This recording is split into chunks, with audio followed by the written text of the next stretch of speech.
मेरा नाम नितेश सिंह है और मैं आरा बिहार से हूँ। मेरा सर क्वेश्चन ये है कि जो हमारे पास सब्जेक्ट यूपीएससी में जीएस के रूप में शामिल है, तो कौन-कौन से ऐसे सब्जेक्ट हैं जिनका अधिकतम उपयोग इंटरनेट से होना चाहिए? और कौन-सी जो है वो पुस्तकों से होनी चाहिए? और उसके साथ-साथ एक और समस्या है कि मैं इंटरनेट या जो है सोशल मीडिया के साथ जाकर के सोचता हूँ कि 1 घंटे की पढ़ाई करूँ।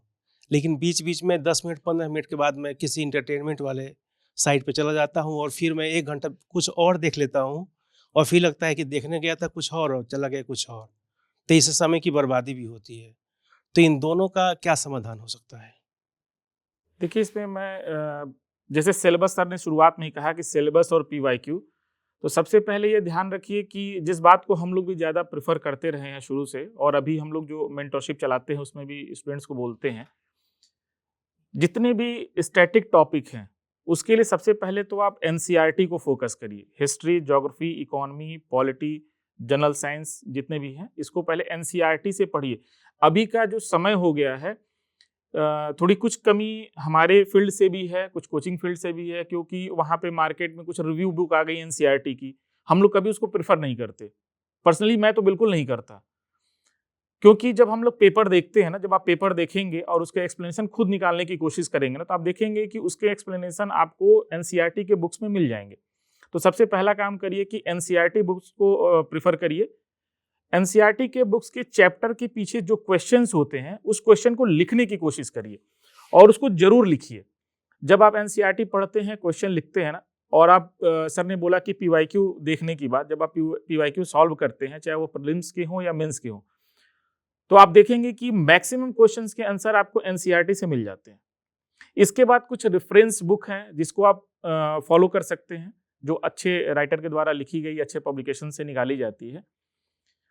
तीसरी चीज हो गया कि कुछ डायनेमिक चीजें, जैसे अभी सर ने भी बताया और हमने भी बताया कि जो करंट इशू से रिलेटेड जो टॉपिक है, जैसे आपने कहा कि कौन कौन से टॉपिक को आपको इंटरनेट से यूज करना चाहिए। जैसे मान लीजिए इंटरनल सिक्योरिटी, जैसे सर पढ़ाते भी हैं, एथिक्स पढ़ाते हैं, इंटरनल सिक्योरिटी पढ़ा रहे हैं, तो इनके जो ट्रेडिशनल टॉपिक हैं उनको पहले बुक से पढ़िए। क्यों सर? पहले आप उसको बुक से पढ़िए, उसके बाद जो करंट से रिलेट करना, उसके लिए आप वेबसाइट का यूज कर सकते हैं। और रही तीसरी बात, जो आपने कहा कि माइंड डाइवर्ट हो जाता है, जैसे आज रील्स का जमाना चल रहा है, तो इसका बस एक ही उपाय है कि आप अपने माइंड को कंट्रोल करिए, और ये तभी कंट्रोल होगा जब आप अपने टारगेट को लेकर के बड़े सीरियस होंगे। अगर आप टारगेट को लेकर सीरियस हैं, तो आपका माइंड इधर उधर भटकने से आपको रोकेगा। क्यों सर? जी, थोड़ा-सा मैं जोड़ना चाहूँगा। 2 प्रश्न नितेश जी आपने पूछे। एक तो कि जीएस के कौन-कौन से सेक्शन हैं जो इंटरनेट से हम हेल्प ले सकते हैं, और दूसरा भटकाव ना हो। तो जहाँ तक पहला प्रश्न है कि जीएस के कौन-कौन से सेक्शन, तो सारे सेक्शन, चाहे सर, क्योंकि हिस्ट्री अगर एक बिल्कुल आध सर। छोड़ दें, हाँ, तो जीएस का हर सेक्शन ऐसा है जिसमें आज हमें करंट अपडेट की बहुत ज़रूरत है। बिल्कुल है सर, बिल्कुल। लेकिन पहले किताबों से बेसिक हम तैयार कर लें, जो सर ने कहा कि एनसीईआरटी 6 से 12 तक की सबसे अच्छा माध्यम है। कुछ और 1-2 टेक्स्ट बुक से एक बेसिक पहले अकॉर्डिंग टू सिलेबस हमारे पास नोट्स होना चाहिए, और तब उसके बाद लगभग हर टॉपिक, मुझे लगता है कि आज की डेट में एक बार हम इंटरनेट पे भी जाके सर्च कर लें, चाहे वो हिस्ट्री हो और चाहे वो पॉलिटी, ज्योग्राफी, साइंस या इकोनॉमी या आईआर या और करंट अफेयर हो।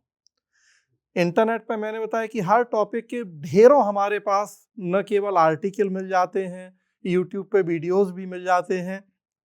3-4 हम उसमें से सिलेक्ट कर लें, और धीरे धीरे हमें पता लग जाएगा कि वो कौन से न्यूज़पेपर में आर्टिकल हमारे काम के होते हैं। आजकल तो चाहे यूपीएससी हो, अब तो बीपीएससी भी हिंदू में आज से 6 महीने पहले कोई आर्टिकल आया, उस पर प्रश्न पूछ लेता है।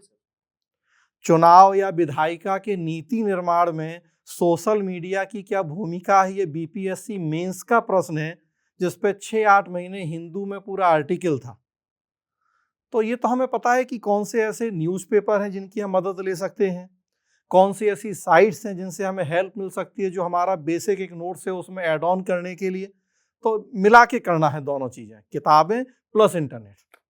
और जहाँ तक दूसरा प्रश्न है, तो अगर टारगेट फिक्स है जीवन का भी और पर डे का भी, अगर हमने टारगेट तय किया है कि कुछ भी हो जाएगा, आज जो भी सेक्शन हम पढ़ रहे हैं रात में तभी सोएंगे, बिस्तर पे तभी जाएंगे जब उतना कंप्लीट कर लेंगे, टारगेट तय रहेंगे, तो धीरे धीरे जो भटकाव है उससे बच पाएंगे। 2 घंटा पढ़ें, 10 मिनट फिर रील देख लें। और रील भी अब तो सर ऐसे बहुत सारे सर आ गए 10 हैं मिनट जिसमें हंसी मजाक के सर साथ साथ जाते जाते 10 मिनट के लिए ही हैं, लेकिन सर वो 10 मिनट 2 घंटा 1 घंटे में कब मतलब शामिल हो जाता है पता ही नहीं जी। चलता तो सर। पहली बात तो कि 2 घंटे के बाद 10 मिनट में जाए, हर 10 मिनट बाद 10 मिनट पे नहीं चले जाएं। और दूसरी बात कि इतना तो हमें अपने मन पे कंट्रोल करना ही पड़ेगा कि वो 10 का 12 हो जाए, लेकिन 10 का वो 30 मिनट ना हो। धीरे धीरे अभ्यास से हो सकता है।